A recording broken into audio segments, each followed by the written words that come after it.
Thank you, Rob. That was wonderful. And welcome, everybody, to San Diego. This is really exciting. I have some amazing news. According to our registration, we actually don't even have enough seats for all the pastors that want to attend our training and our conference over the next couple of days. So I want to take a moment here to first just thank the TPUSA Faith staff. They worked so hard to put this on, the logistics, and it's not easy. We have a reputation at Turning Point USA to do a lot, and not just on high school or college campuses. We have Turning Point Academy, which I encourage you to learn about on digital social media, all across the board. We had a very, very eventful summer. Now you might be wondering, how on earth did this whole thing come together? So I'll tell you the story. For some of you that have heard it before, you'll hear it again, but I think it's very important. So when I was in 5th grade, I made the most important decision that any person can make. I gave my life to Jesus Christ in 5th grade at Christian Heritage Academy, run by now the head of Turning Point Academy, Dr. Hutz Herzberg. And that was the most important decision that I made. And everything, as I've grown older, really is centered around that. You could call it a turning point, if you will. As I grew up, though, I was told that my faith in Jesus, my love of the Lord, my love of the Word was separate from my political views, because I had a lot of political views growing up. That certainly hasn't changed. So I kept those two things separate. And so I started Turning Point USA when I was 18 years old in the suburbs of Chicago, basically to try and embark on a rescue mission for the millennial generation that was supposed to be the most progressive generation in history. Big Obama rallies, you remember they were supposed to be beyond liberal imagination. I said, we have to try to fix this if we want to still continue to live in a free society. And so Turning Point USA started on June 5th of 2012, and now it's on thousands of high school and college campuses across the country. We have more high school chapters than college chapters. It's a machine to be reckoned with. And I had no plans whatsoever, and I mean this, no plans whatsoever to do anything with the church, in the faith space, and it all changed. I had only spoken at 2 churches before I actually ended up doing this podcast. And all of a sudden the country started to lock down. And I did a podcast which will go down as the worst prediction in the history of American podcasting. See, unlike Anthony Fauci, when I make a mistake, I own it. This was a very bad prediction. So I looked right into the camera. The country's starting to lock down. I said, okay, let me tell you right now, audience, the church, they're not going to lock down. The church will resist tyranny because the church loves liberty. And that was really stupid. All of a sudden I look around and pastors that I grew up reading all their devotionals were locking down their church and citing Romans 13 while the strip club was open and the liquor stores were open and the supermarket was open. And they allowed the secular, godless government to call them non-essential. So I'm the political guy who's also a Christian. And I'm confused. What are you guys doing? And they say, well, we have to stop the spread. I said, does the virus not spread at marijuana dispensaries? Or liquor stores? And I look around at friends who are more depressed than ever, more suicidal than ever, more drug addicted than ever, and the church took the label as not essential. Now, many of you resisted. And resistance to tyranny is biblical. Resistance to tyranny is biblical. Look no further than the midwives in the book of Exodus that disobeyed Pharaoh. And it says it was pleasing to the Lord. In Acts, obviously, it says obey God, not man. But I was told by the intelligentsia of Big Eva that you must submit to all government all the time, no matter what. And if not, you're going to kill your grandmother. It was shocking to me. I was legitimately perplexed and confused that the light of the world, in a time where the stakes have never been higher, you allow them to take Easter and Pentecost from you? I get maybe a week. I get maybe 2 weeks. But then when all of a sudden you start seeing people march in the streets without masks on and they have to shut your church down, I was stunned. But I did find many pastors, many of you in this audience, that did resist and you remained open. And you deserve encouragement and praise for that. Because there was a remnant of those of you that resisted.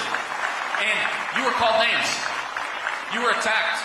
They threw the public health authorities at you. Somewhere here is Mike McClure somewhere where he has been fighting in a legal battle nonstop in the Bay Area for keeping his church open, and hundreds of people gave their lives to the Lord in the midst of the lockdowns. And he was the only church in that area that resisted.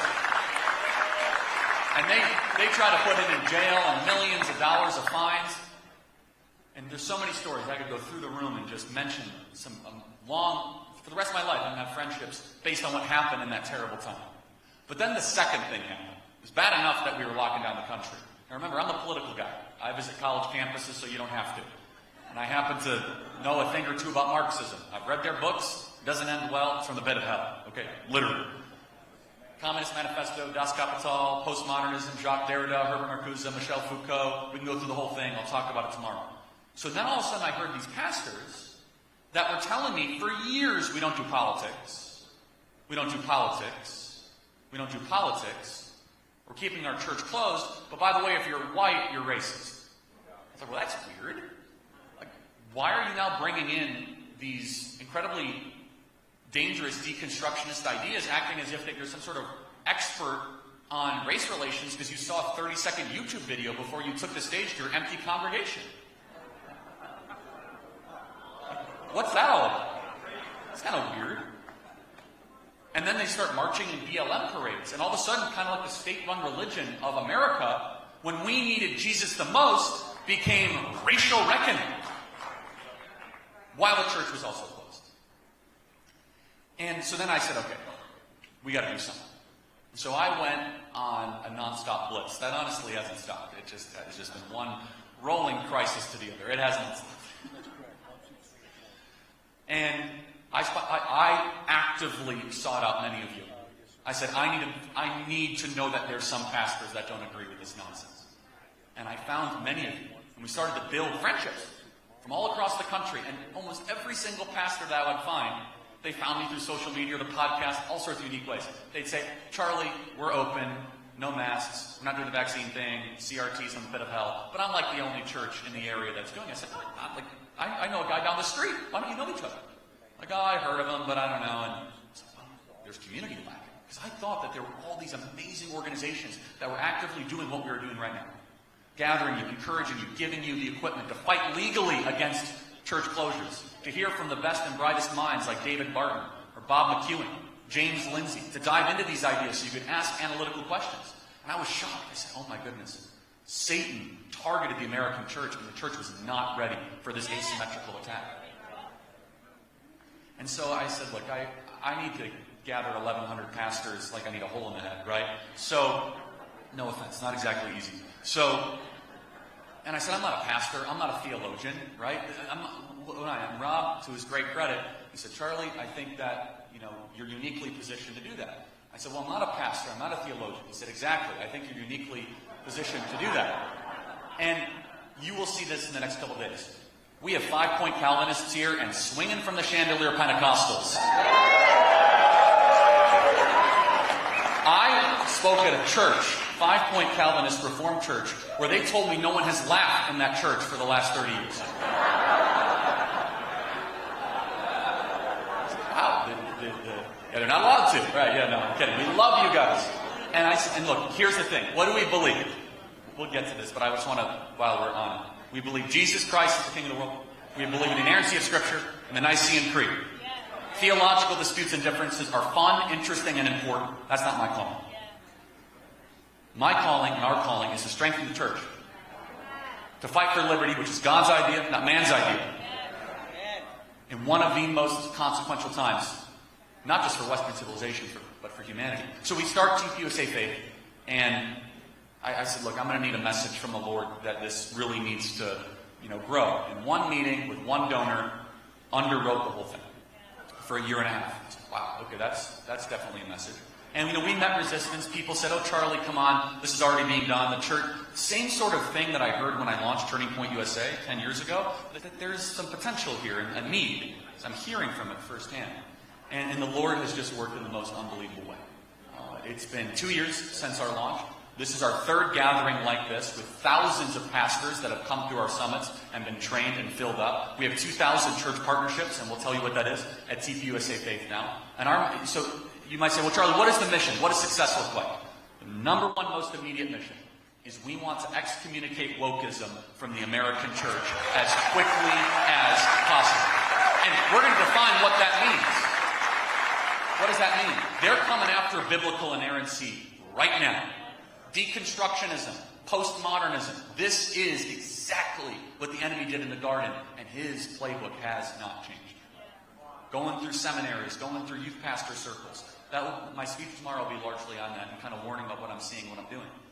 And the second kind of goal of TPUSA Faith, which we had a really good conversation with our friends earlier, which may be realistic or not realistic, but all things with God are possible, is honestly, we want to work TPUSA Faith into retirement because we want the church to be so strong, so bold, so courageous, that there's not a need to gather pastors around the resources here. By the way, we used to live in that country. When Billy Graham in the 1950s, the church was speaking about cultural and civic issues. It was talking about Marxism. This is a new phenomenon that we've been propagandized to believe, but the church does not talk about what's happening in the news cycle. It's a feel-good, nice-centric Christianity. By the way, nice does not appear anywhere in the Bible, and it means ignorant in the original Latin. But that's probably a side note. Why is the country falling apart? A lot of reasons. But honestly, I blame us Christians first. We gotta own it. Christians founded this country. 55 out of 56 of the signers of the Declaration of Independence were Bible-believing, church-attending Christians. Most pastors and most churches, you being excluded, and maybe you're part of this category, and I'm glad you're here because maybe the Holy Spirit is here to challenge you, have remained silent on some of the most critical cultural issues of our time. And so what we believe at TPUSA Faith, as I've mentioned, Jesus is King, Nicene Creed, biblical inerrancy, but also that we are commanded as Christians to care about the public square, that we are commanded to care about our fellow neighbor. And I'm going to go through three very simple biblical reasons, verses that kind of center why we do what we do. But, you know, I kind of talk for a living, and so I kind of run my mouth sometimes. And every so often a wokey pastor will reach out. By the way, if you're here as a wokey pastor, I'm super glad you're here. I mean that non-sarcastically. And I hope you'll stop being that. So I had a conversation, and they said, quote, they said, Charlie, God does not care about America. God doesn't care about government, doesn't care about politics. All that God cares about is spreading the gospel. Now let's pretend that's true, which it isn't. But let's pretend that's true for a second. The most important thing is winning souls for Jesus Christ. I believe the second most important thing is making sure you do the first thing. Your not caring about politics gets the church labeled as non-essential. What could have been a harvest-type crusade in the lockdowns turned into a dystopian nightmare of a culture further from Jesus, not closer to Jesus. That's what happens when you don't care about politics. Or what about parental rights? In this state, they're passing bills where they can kidnap your kid. But, I mean, we can get into the abortion stuff, which is so obvious in Scripture.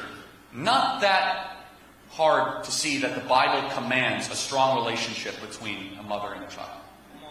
Father and a child. Honor your mother and father so that you may live long in the land in which you are in. The only one of the 10 Commandments that involves a promise in your nation. And yet the church is silent. It's definite on so many of these issues. So I'm told, Charlie doesn't speak to it in the Scriptures. Does not matter, because Jesus' kingdom is the next world, and it doesn't really matter what happens here. I'll allow you guys to sort out the theology of that. Obviously, I find that to be preposterous. But I don't believe they believe it. I think they're using it as an excuse. Because if that was true, then why would they help the poor? If that was true, why would they have a marriage ministry? If that was true, why would they try to help people that are hungry? No. They use it as an excuse because politics is scary for some people. Politics just means business of the city is what it means. What happens around you. And it comes down to some very fundamental questions. What is a human being? The church believes that a human being is made in the image of God. Genesis 1:26 and 1:27. The progressive, secular Leviathan that runs our country believes a human being is an accident of millions of years of Darwinian evolution. That right there is a political argument. If a human being is made in the image of God, well, then they have natural rights. They have a soul worthy of protection from the moment of conception to the moment of death. That changes the whole ballgame. That means you just can't eliminate that human being. That means they have a right to speech, a right to property, a right to movement. These are political questions. The bad guys believe a human being is, it's an accident, and who's to say if you just eliminate it in the womb? That's not a big deal. Then we get further and further into these conversations, and I find that there's almost two different churches in America that are happening right now. So when I talk to some people that don't speak out on these issues, they say, boy, attendance is really hard. We've had a really tough couple of years. Now, maybe some of you feel that way or you've experienced that, but the large majority of you, as I talk to you, you're having parking problems at your churches the more you speak out on these issues. Why? It's because the congregants, the people, your flock that you are shepherding, they're begging for you to have them make sense of what's happening in the news cycle. To use the Bible as the lens of which we view all things. What do we think about transgenderism? What do we think about abortion? What do we think about... And the excuse that is parroted more than ever is, we don't do politics. When I hear that, you know what I hear is, we don't stand for righteousness. That's what that means. It is coded language for an obedient church for a secular government. But you're here for a reason, because you probably already largely agree with everything what I'm saying. And you're going to be challenged in the next couple days. I encourage you to take notes, record whatever you want to record. Got nothing to hide here. We're bringing in the best experts imaginable. But we are going to challenge you. Can you do more? Can you host a biblical citizenship class, which we're partnering with Rick Green and Patriot Academy on? Can you do a cultural engagement center that the great Jack Hibbs does at Calvary Chapel, Geno Hill? A couple things as we close here. 3 things I want to talk about, because to the person who's not persuaded, because yes, there are 1,100 pastors from across the country, but you are still in the vast minority of pastors in America. I was asked by a pastor recently, they said, Charlie, when do you think God is going to work a miracle in America? When do you think that's going to happen? I said, well, did you thank him publicly at your church when he did? And he said, well, which one are you talking about? And I said, can you name one? And he couldn't, off the top of his head. I said, okay, let me tell you a story. I've been in this space for 11 years. I'm unapologetically pro-life. I spend a lot of time with pro-life leaders. 5 years ago, almost to the day, 5 years ago, I was in a private meeting with some of the top pro-life leaders and donors. And the discussion that was ensuing was that Roe versus Wade will never be repealed, and it's a mistake to even talk about it because it misleads our followers. That we cannot set an unrealistic standard of repealing Roe versus Wade. And the consensus upon the pro-life leaders is like, it's really so impossible. As one pro-life leader said, Charlie, it would take the Red Sea parting for Roe versus Wade to be repealed. I'll never forget that conversation. And in a way that only God can, let's say someone who's lived a very colorful life became president and put 3 people on the Supreme Court, and all of a sudden Roe versus Wade is repealed. It's overturned. And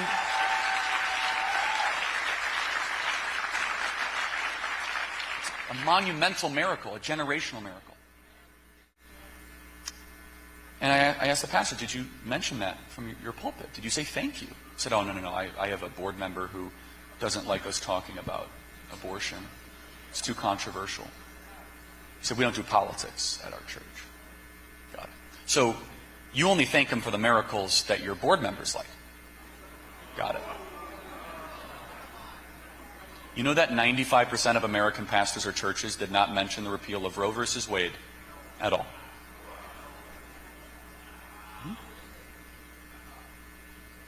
So God works a miracle, and 95% of churches and pastors say, meh.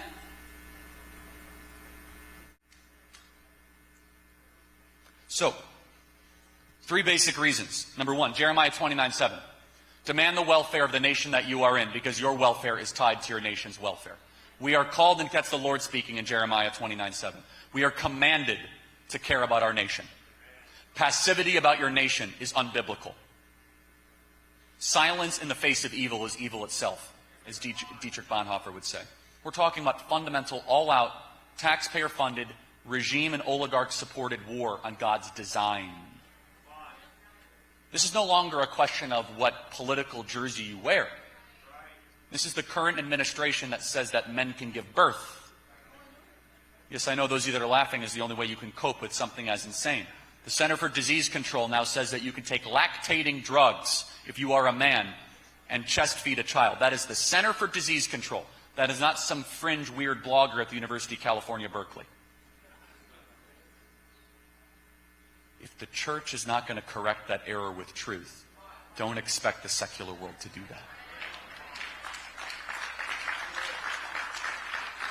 And finally, my challenge for you is Jesus said to create disciples of all nations, not converts of all nations. We have to go deep. And if you are experiencing congregants that might be leaving your church or questioning, I encourage you got to get them deeper. You see, the healthiest churches we deal with at TPUSA Faith, they believe that Jesus is the king of everything in their life. Not just one little thing, not just the king of the music they listen to, but everything, from political to the news they consume to how they raise their kids. And the Bible speaks to all of these things. Founding fathers believed that. And we're the recipients of this incredible nation because of their heroism, their courage, and their bravery. Discipleship of all nations. I believe firmly, after doing this for only a couple of years and traveling the country, that we're being put through a test. And if we could play a small role at TPUSA Faith, praise God. We're doing this out of obedience, out of love of the Lord, for His Word, love of the country. And I know this to be true. If we can multiply our impact and get the church to stand, this country can turn around in a moment. But isn't it an interesting circumstance that it has to be the church now? The church founded America, and we will see whether or not the church continues to stand for America. Now, some of you might say, but Charlie, I believe Jesus is coming next Thursday. Why haven't you mentioned your eschatology yet? We got all sorts of different eschatologies here, but let me just address that. If you believe Jesus is coming next Thursday, what do you want to be caught doing when Jesus returns? Run into the hills and hoping things get better, or contesting for righteousness and truth and occupying till He comes? I am so blessed by many of you. I want to say thank you for praying for me personally and for our family. We're under attack all the time. Not to feel sorry for me, it's just the fact. So thank you guys. Thank you for supporting this organization. And I believe that we are in a spiritual war, invisible war around us. And we're here to get the church to start fighting that war and winning. God bless you guys. See you tomorrow. Thank you.